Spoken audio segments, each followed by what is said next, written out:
morning, children. Welcome back to economics class. See, in the last session, we just completed the first chapter. Now we shall move on to the second chapter, that is consumption analysis. Basically, when you see, consumption is the most important essential economic activity. It is considered to be the sole object and the end object and the object of all the economic activities. It is supposed to be the what? The sole end and object of all the economic activities, because when every economic activity starts, the basic intention is what? We need to consume food. We need to consume certain commodities. So having the objective of consumption in mind only, all the economic activities are being initiated.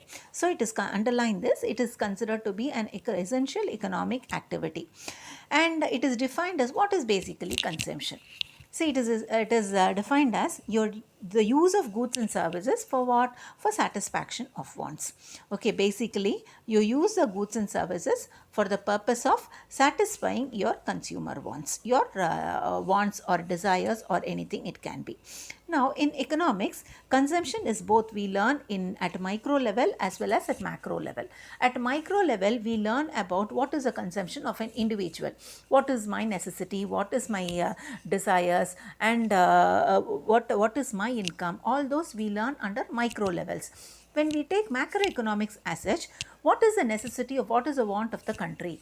Okay, what are the commodities that the country consumes? What are the services that are being consumed by the country? All those are learnt at the macro level. Just underline that also.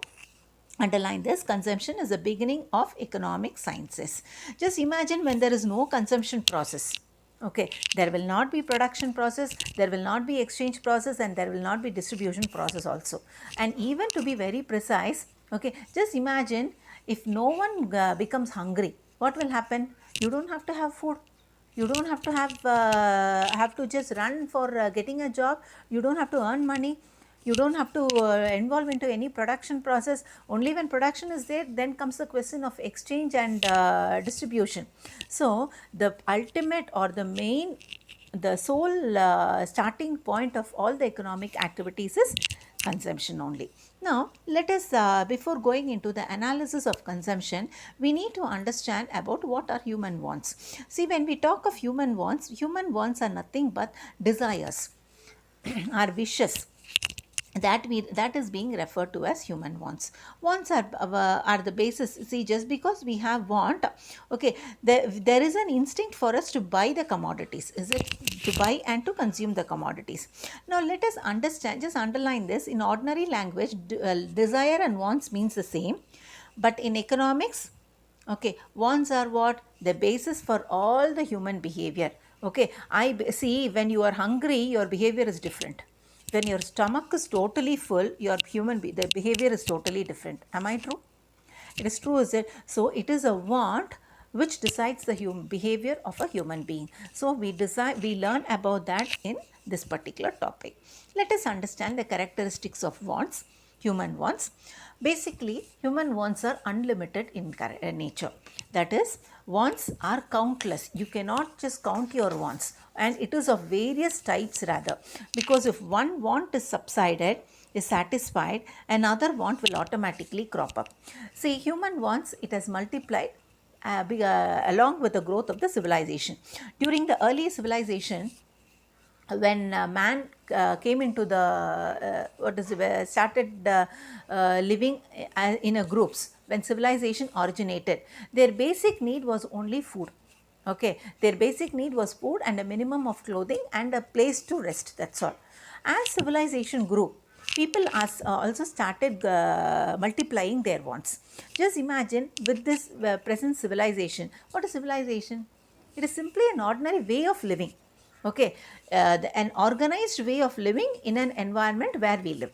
That is only civilization. Now, in this present environment or in the present civilization, okay, you could understand what is your want. Just imagine your next generation people, their wants will be totally different from your wants. Your wants are totally different from our wants. We all belong to the previous generation people. Okay, you children, you are present generation children. Your wants are totally different from the wants of your parents. Okay, their needs are, their desires and wants are different. The next generation of yours, their wants will be different from that of yours.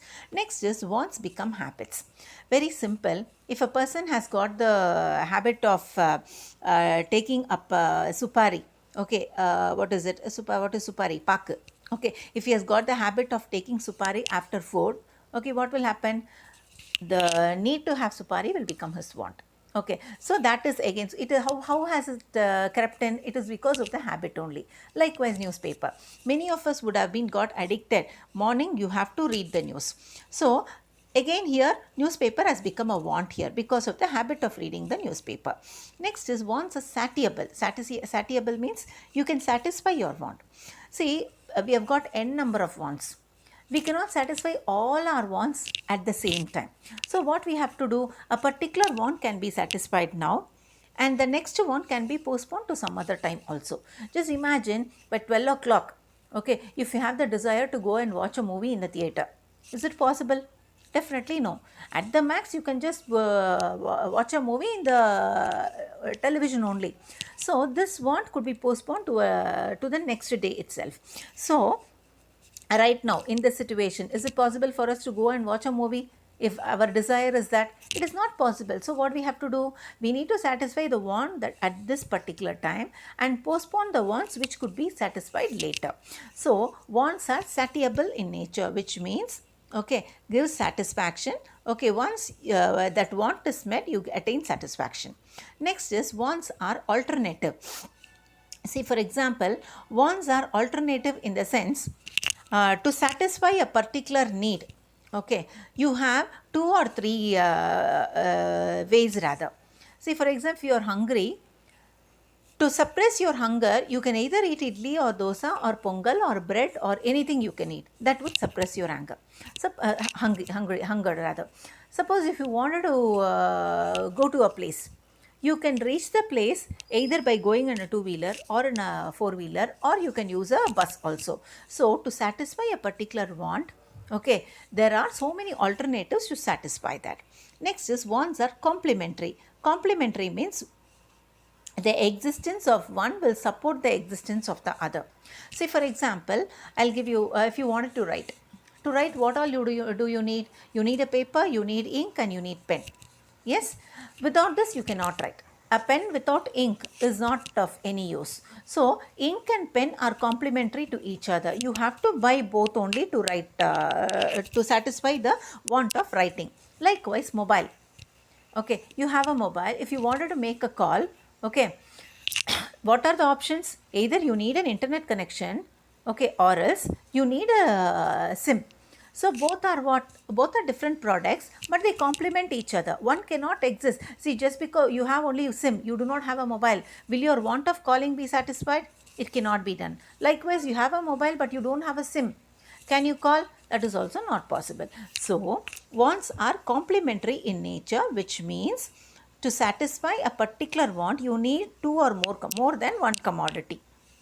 For a good example here given is car and petrol. You cannot drive a car without petrol. Yes, or diesel. Next is wants are recurring in nature. Recurring means reoccurring, which occurs again and again. A clear example is what? Food. Okay, now you're hungry. You're having your breakfast. Okay, after some time what will happen? Again you'll be hungry. You will want to have your lunch. And after few hours what will happen? Again you wanted to have a tea. Again you want, after few hours what will happen? You wanted to have your dinner. So wants occur again and again. So they are recurring in nature. That is all. These are the characteristics of wants. Let us have a small recap. It is a very important question. Wants are unlimited, which means they are countless. Next is wants becomes habits. I gave you the example of what? Chewing a supari or reading a newspaper. Wants are satiable, that is, it gives you satisfaction. Alternatives, what example? Idli dosa example, or going to a place either by cycle, two-wheeler or car, four-wheeler. Next is wants are competitive in nature. I think I forgot to tell you this. Okay, see, wants are competitive in nature, which means not all wants are of equal importance for us. See, suppose for example, I'll give you an example. See, there are four wants to be satisfied now, for you to be satisfied. One is you wanted to watch a movie. you need to learn for your tomorrow's test, and you have your mother, your mom is sick, you need to take her to hospital. And which one will you satisfy first? Okay, all the, I gave you one more option. You wanted to play with your friends. Okay, so out of these four wants, which will you take as your priority? Okay, first you will attend to your mom's need, that is taking her to hospital. Okay, next is what? Learning for your exam. Okay, so wants compete with each other to be satisfied first. Now it is again, you are required to prioritize the wants. Okay, and see which is the most urgent want and satisfy that first, and then postpone the less urgent wants. So wants are competitive in nature. Next is wants are alternative ways or complementary. I told you car and petrol. Next is wants are recurring in nature. So these are the characteristics of wants. The next topic is again very easy topic. What are the classification of wants? Of goods rather. Goods could be classified broadly as necessaries, comforts, luxuries. Very common words. All three words are very commonly used by us. Necessaries, something which is very indispensable for you. Indispensable, very important for you, without which you cannot go with. So such goods which are very indispensable for us, you can write and keep there. Indispensable, very important, you cannot live without that. Such commodities or goods, you call it as what? Necessaries. What are the commodities without which you can never live? You cannot live without food. You cannot live without clothes. You cannot live without a house. All those are called as necessaries of life or necessary goods. Next is comforts. Comforts are not indispensable, but to make your life easy and comfortable and convenient, you want these goods. Okay, what are such goods? Okay, they are not indispensable, which means that you can live without that also. But to have a comfortable life or an easy life, you want such commodities. What are they? I want a sofa. I want a refrigerator. I want an air conditioner. But will we die without a sofa or air conditioner or television? Definitely no. They are not necessaries. Okay, but they give us a little comfort. Such goods are called as comforts. The next is luxuries. Luxuries are not very essential, okay, but are very costly. What are luxuries? You never require, they are not essential commodities. You can live without those commodities, and they are priced very high also. Such commodities, you call it as luxuries. What are luxuries? Jewelries, diamonds, cars. Okay, all those cars. Nowadays cars have become comforts rather. So a luxurious car. Okay, so many a times these luxuries are consumed to show our social status in the society. Okay, so as for people with high income, okay, they may look even look necessaries or comforts. Okay, even jewelry might look for them as a comfort only. So with this, we are finishing the classification of goods. The next topic is the law of diminishing marginal utility. What is utility? The want satisfying power of a commodity. This law of DMU is very important law. Okay, and this is the foundation for all the economic laws, the basis for whenever we learn economics. This is, see, in economics, this is the first law you are learning now. Right? Before that, I have not taught you any law. So the foundation for all the laws is only law of DMU. Now let us understand who has propounded the law and how it has got its name. See, this law of DMU was initially formulated by an Austrian economist known as Gusen. H. Gusen, he belongs to Austria. In which year? In the year 1854. And therefore Jevons calls this law of DMU as Gusen's first law of consumption. Underline this. Jevons has called this law of DMU as Gusen's first law of consumption because he was the first person who formulated the law, but later on this law was perfected by the modern economist Marshall. Okay, so this law was perfected on the basis of cardinal analysis. Okay, it was this law is based on human characteristics and wants. It was perfected later by whom? By Marshall. Now let us understand the definition. Marshall states that the additional benefit which a person derives from a given increase of a stock of a thing diminishes with every increase in the stock that he already has. 100% I know that you might not have understood anything. Okay, let me tell you the explanation.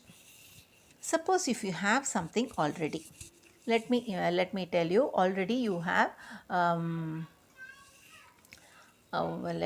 15 shirts. Let me take 15 dress materials which are of similar color. Let me take with red shades. Okay, with in different red shades you have 15 dress material. Okay, suppose if you are buying another material which is of a similar color, okay, it will not give you much satisfaction, because already you have excess amount of commodity of that particular dress. You are just adding to the existing stock which you already have. Okay, so it does not give you the maximum satisfaction. Okay, now having this in mind, now let us go to the definition now. The additional benefit which a person derives from a given increase of a stock of a thing diminishes with every increase in the stock he already has. Okay, the additional benefit, already he has got 15 dresses, you are buying one more. What is the additional benefit that you get? The additional benefit which a person derives means gets. Okay, from where? From a given increase of a stock of a thing. Okay, he is just increasing his stock to the already existing shirts. He is increasing the stock by one more red shirt, okay, to already existing stock. What happens to that additional benefit? It diminishes. Okay, he doesn't get much satisfaction by getting one more red color shirt. It diminishes when with every increase in the stock that he already has. Okay, so his satisfaction, it diminishes. Satisfaction here means what? Utility. It diminishes when he keeps on adding, okay, the same commodity to the already existing stock. Now he is getting one red shirt. He is okay, fine.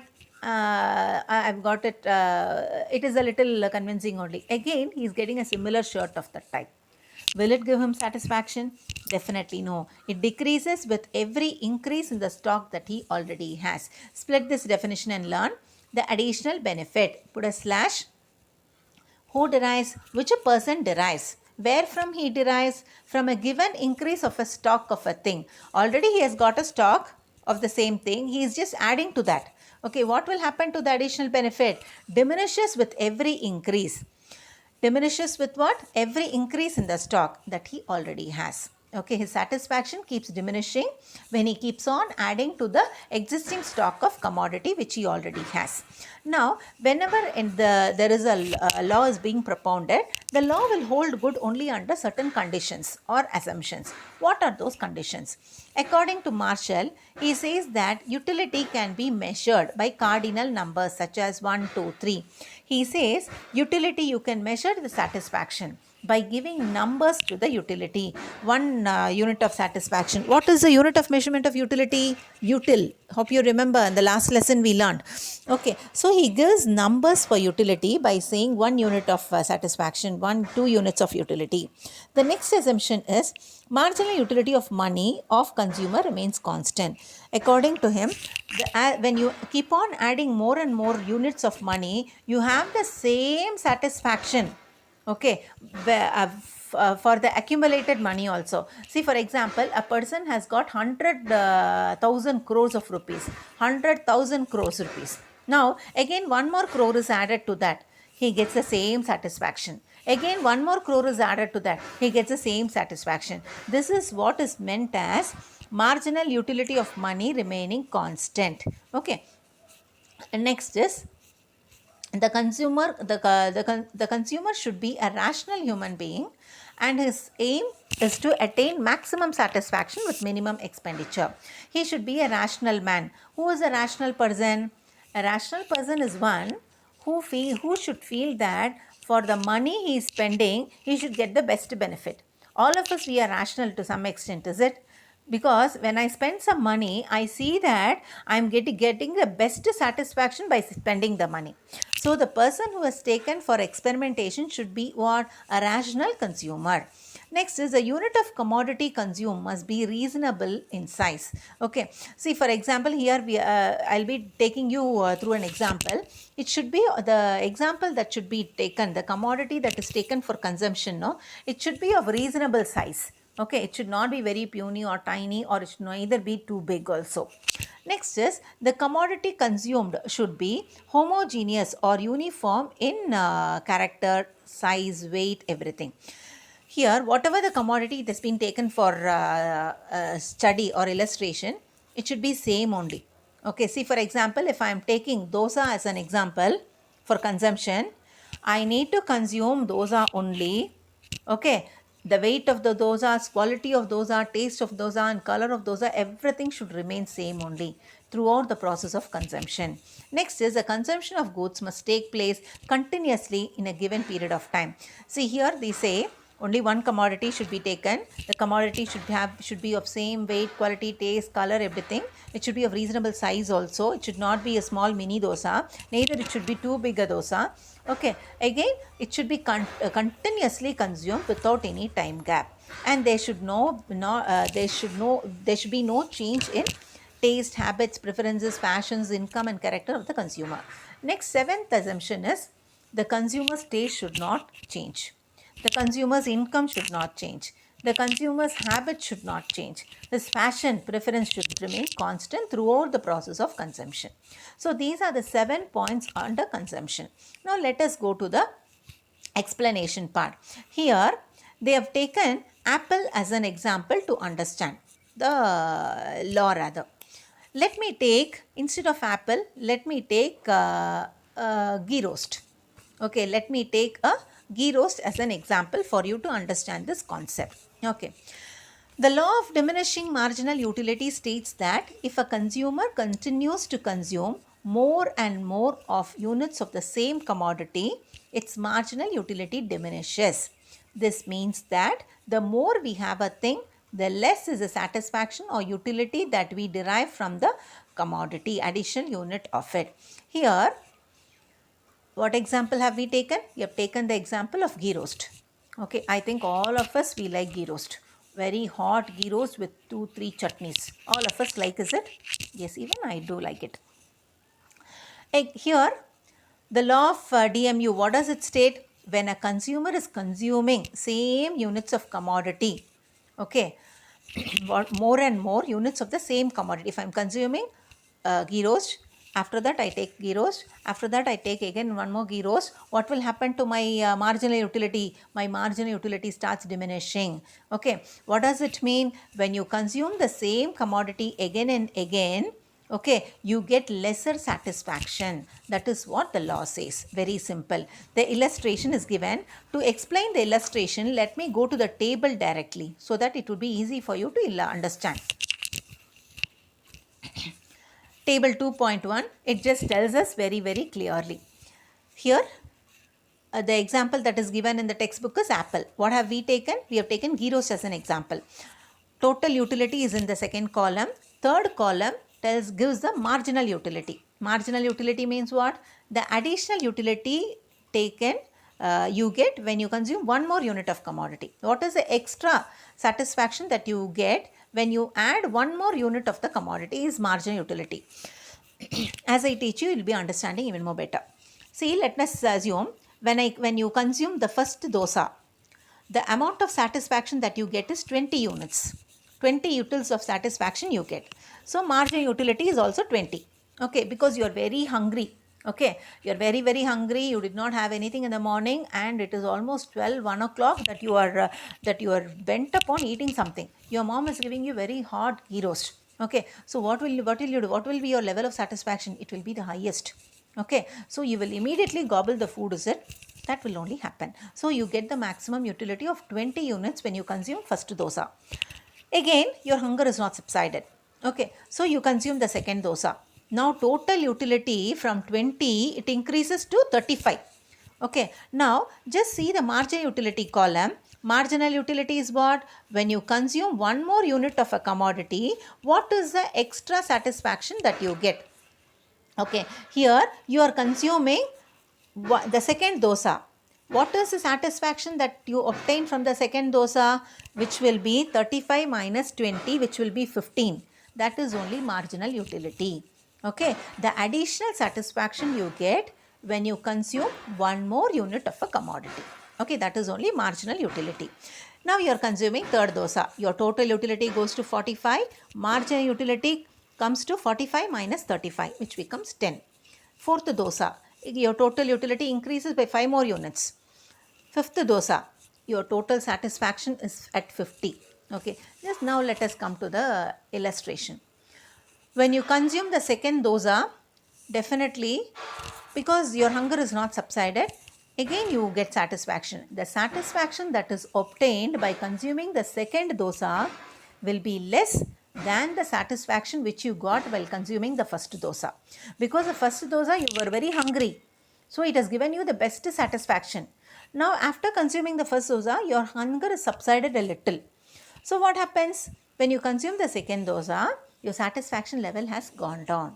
Again you are consuming the third dosa, which is of the same size, quality, taste, everything.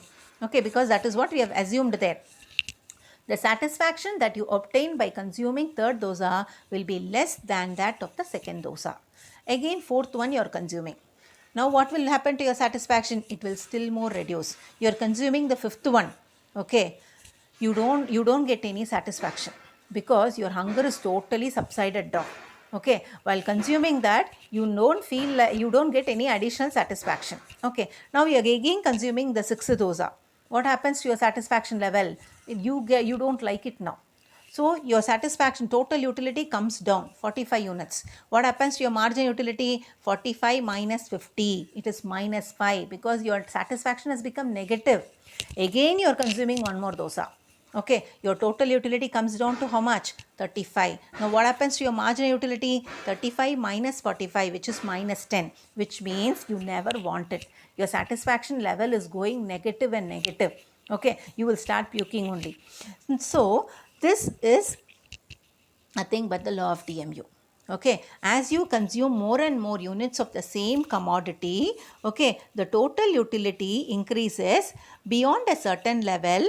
Okay, it remains constant, and beyond certain level it starts decreasing. The same concept you can understand with the help of a diagram also. Just look into the diagram.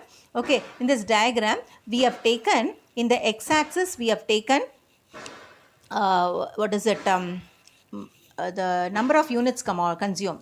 Y-axis we have taken total utility and marginal utility. Just look into the table and the diagram. Okay, the red color curve or orange like curve, okay, it shows the total utility curve. When you consume 1 unit of commodity, your satisfaction is 20. As you consume more, your total utility increases. You could see the graph going upwards. At Q, it is a maximum, which is 50. When you consume 4 and 5, beyond that it starts falling down, which means your total utility starts dropping down. Okay, the total utility, what happens? It starts dropping down. Just a second, children. The screen went somewhere.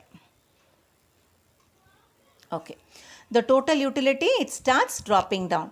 Again, this is the nature of the TU curve. That is, initially it increases.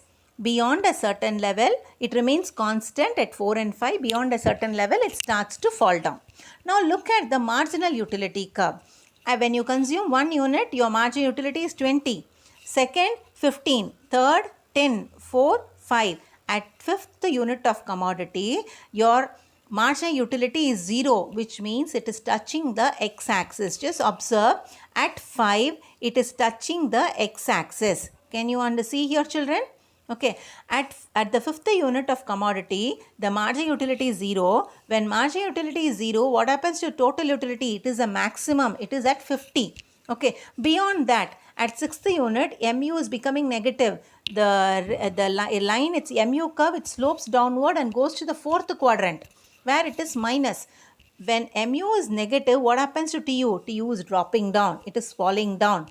Okay, and when the 7th commodity is consumed, it is still negative. It has become minus 10. So this is the nature of the TU curve and MU curve. The same diagram could be drawn as a graph also. So initially what happens to TU? It increases, remains constant, it starts falling down. When total utility is increasing, margin utility is falling down. When total utility is maximum at Q, margin utility is 0. When total utility is falling down, margin utility is becoming negative. That is all under law of DMU. The explanation is given in this paragraph. Okay. Again, criticism is also there. Here, utility as such, we cannot measure utility. Can you measure satisfaction? It is something which is subjective in nature. You can only feel it. Okay. You can never measure it. This is one of the criticism.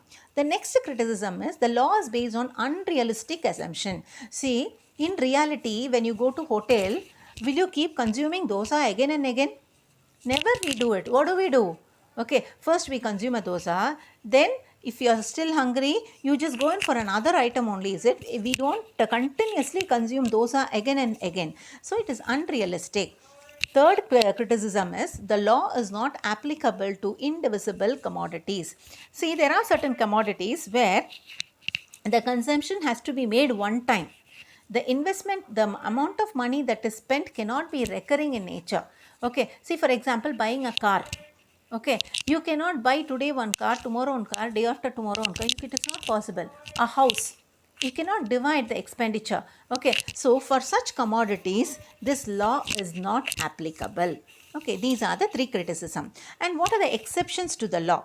Exceptions are hobbies. See, this law is not applicable wherever we spend, wherever our wants are related to hobbies. Okay, see, when your hobby is singing, okay, you get satisfaction by singing first song. When you go to the next time, again you get satisfaction because it is your hobby. Okay, so the law of DMU will not operate here. Drunkards, the people who drink, no, this law of DMU will not operate for them. Okay, because just because they get satisfaction, they go on for additional drinking only. Okay, it is not applicable for drunkards. Misers, whom do we call as misers? Misers are people, in Tamil you call it as karumigal.